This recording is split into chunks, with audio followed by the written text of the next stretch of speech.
Meu querido irmão professor Neves, quero dar a minha saudação para ti e agradecer pelo convite feito a mim. Também dar a minha saudação para o Dr. Santos, para o Luiz. Agradecemos muito a todos e todas que estão assistindo esse nosso encontro. Espero que nós possamos conversar e nessa conversa nós possamos avançar de forma significativa dentro desse tema. Obviamente dentro dos limites que o tempo impõe, mas que ajude nas pesquisas de cada um. Eu estou aqui à disposição também para responder as perguntas, as questões que eventualmente vocês tenham, e para a gente conseguir, de alguma maneira, ajudar as pessoas a entenderem o que foi o movimento de Jesus, o que foi o cristianismo desde suas origens, e até antes das origens cristãs, aquilo que dizia respeito ao contexto que Jesus enunciou sua mensagem e, de certa forma, se tornou nascedor desse movimento tão importante que é o movimento cristão.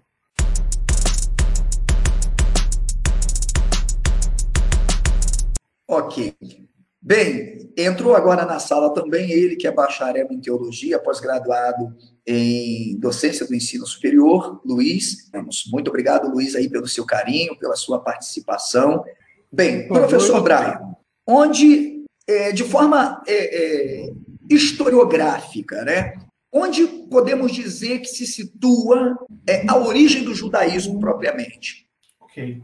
Bom, quando nós falamos de judaísmo, a gente tem que pensar que nós estamos falando de um movimento mais recente do que parece.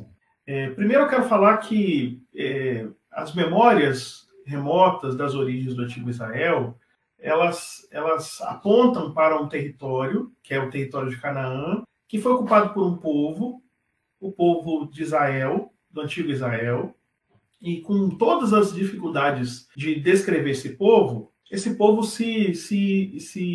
ocupava essa região de Canaã, especialmente no norte e no sul, desse território da Palestina, e esse território ocupado era um território importantíssimo porque era parte do caminho da rota que levava do Egito para a Mesopotâmia e vice-versa. Portanto, atravessar para o Levante, depois para a Mesopotâmia, alguém vindo do Egito, atravessar vindo do Levante, vindo dos territórios da Ásia Menor, vindo dos territórios da Mesopotâmia e ir em direção ao Egito, necessariamente passava por esse território, que é o território que a gente pode chamar de Canaã, do Antigo Canaã, que depois se tornou Antigo Israel. O fato é que, independente das questões muito controversas, da possibilidade da existência de Israel, da possibilidade da existência do reino do sul, que é Judá, da possibilidade de uma relação entre esses povos ou serem povos independentes, das várias histórias que são tradicionais em relação a esse povo, a história dos patriarcas, a história dos juízes, a história da monarquia. O fato é que você tem,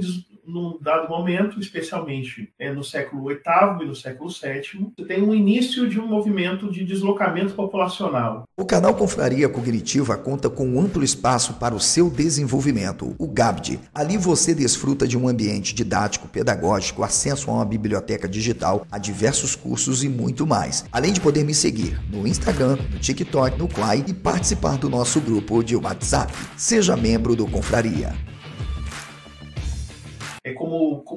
Como mecanismo de tomada de território e de posse do território. Isso começa com o Império Neo-Assírio, e esse Império Neo-Assírio é um império importante porque é o império pioneiro nessa atividade, nessa região de deslocamento populacional. Então nós vamos ter cidades do norte, especialmente Samaria, mas o norte como um todo, com a sua população deslocada da sua localidade original para outras localidades, a reocupação desses territórios por povos de outras regiões que não eram israelitas. Então nós podemos observar nos Esdras de Meguido, mas especialmente em Samaria, uma desocupação do território no século VIII, especialmente por volta de 730, 720 a.C. E mais tarde, a gente pode colocar um século depois, com a presença, a ascensão do Império Neobabilônico, que nós temos também um período de conflito que utiliza como pano de fundo esse território, que é o território do Antigo Israel, e que vai agora, de certa forma, produzir um deslocamento populacional, não mais do norte, que não existe mais da forma como existira antes, mas agora do sul, Jerusalém, cercanias e cidades da região conhecida como Judá. E esse deslocamento populacional que se dá uma vez, primeiro no século VII ainda, no final do século VII, e mais pelo menos 2 deslocamentos populacionais na primeira metade do século, na primeira quinzena do século VI. Então, século VII, final, e século VI, o que nós temos são deslocamentos populacionais, o que a gente conhece como exílio da Babilônia. E com esse exílio da Babilônia, nós temos, portanto, um certo desarranjo do povoamento desses espaços. E mesmo que você tenha, alguns anos depois, a gente agora já está na segunda metade do século VII, do século VI. Nós tenhamos a presença persa na Babilônia e a possibilidade do retorno dessas populações de origem judaica para a sua região de destino, agora sob o domínio persa. O fato é que aquela região que antigamente era conhecida como Reino de Judá, essa região vai receber o nome de província de Ehud, né? Esse é o nome que se dá para essa região nessa época. Província de Ehud é uma das províncias do Império Persa. E nessa época da província de Ehud é uma política de gestão do território que envolve a cobrança de tributos e a transformação das regiões do antigo Judá como regiões produtivas, polos produtivos em favor dos persas. Esses polos produtivos vão gerar uma oposição cidade-campo, porque você tem grupos pró-persas que, de alguma maneira, querem sustentar a boa relação com os persas por meio do pagamento de tributos, mas uma resistência dos povos campesinos, explorados, folheados, que devem produzir nessa produção já difícil por causa da pequena produtividade do terreno, mas eles tinham que produzir para a exportação e para, de alguma maneira, se estabelecerem como um desses povos produtores que vão pagar tributo e vão servir como povo vassalo. Isso acaba, de alguma maneira, prejudicando esses pequenos agricultores. Isso leva a uma certa rejeição dos persas. Portanto, nós observamos esse período da província de Ehud, e isso nós já estamos no século V, nós já estamos chegando ao século V, estamos no século VI para o século V. O século V é um século muito controverso, um século de muitas tensões entre os persas, a população citadina e a população que era a população campesina dessa região, que é a região que é ocupada por aqueles que eram remanescentes do antigo Judá. Nós temos uma literatura que brota dessa época, uma literatura que tem um recorte mais sacerdotal, já que, diante da presença de um poder persa, a autoridade autóctone, local, importante em Judá, é a autoridade que atua no templo, na província de Ehud, é a autoridade que atua no templo, portanto é a autoridade sacerdotal. Então nós perceberemos, na própria Bíblia hebraica, na Torá especialmente, mas não quero destacar a Torá, mas quero destacar fundamentalmente a literatura, que é a literatura do cronista, é uma literatura que tem um recorte do chamado Priestashrift, né, do chamado escrito sacerdotal. É uma literatura que tem não só a atenção voltada para a figura do sacerdote, mas também para as práticas rituais. Portanto, nós temos mais um elemento para controversa relação entre os povos daquela província de Ehud. Os campesinos em crise por causa da necessidade de produzir para a cidade, também para a tributação assíria, para a atividade assíria promovida nos campos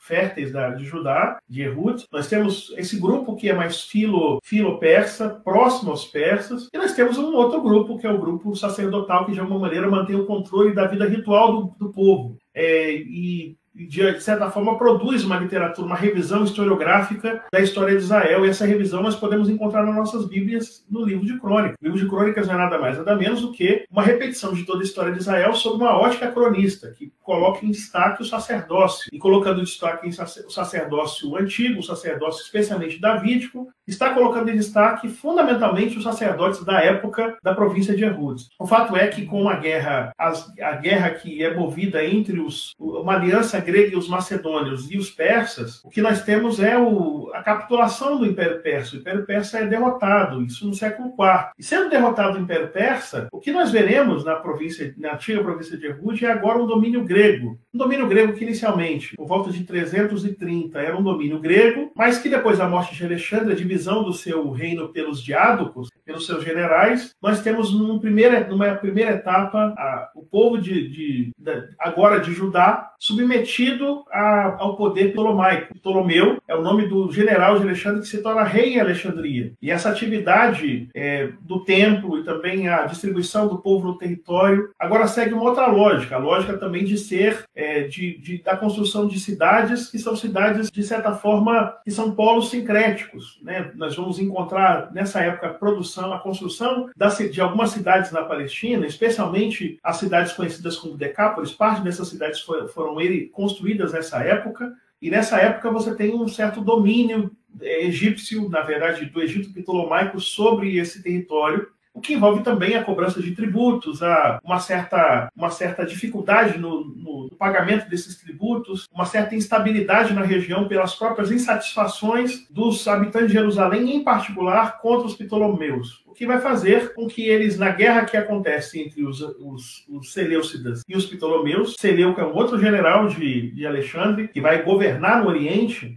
né, especialmente a parte da Babilônia, ele está em conflito. Os Seleucidas estão em conflito com os Ptolomeus. E nesse intrincado jogo conflitivo entre esses dois grupos, num dado momento, Judá somará forças na batalha entre os Seleucidas e os Ptolomeus, somará forças com os Ptolomeus, especialmente na época de Ptolomeu III, conhecido como Filadelfo. E nessa época de na época de Antíoco III. E nessa época de Antíoco III, que é uma época importante, porque é uma época que ele consegue, de fato, o domínio territorial, a aliança acaba produzindo uma certa adesão de Judá para o Império Seleucida, para o Reino Seleucida. Os Seleucidas vão dar, isso nós somos informados por José, alguns benefícios para o Jerusalém, por exemplo. A permissão de que pessoas da diáspora estejam presentes, voltem para a cidade de Jerusalém, a isenção de tributos, o oferecimento de sacrifícios no Templo de Jerusalém, a possibilidade de benefícios na relação, que se torna uma relação privilegiada com os Seleucidas, porque eles foram um apoio seleucida na guerra contra o Egito, contra os Ptolomeus. O fato é que, mais tarde, assume o poder Antíoco IV, conhecido como Epífanes, e Antíoco faz uma política helenizadora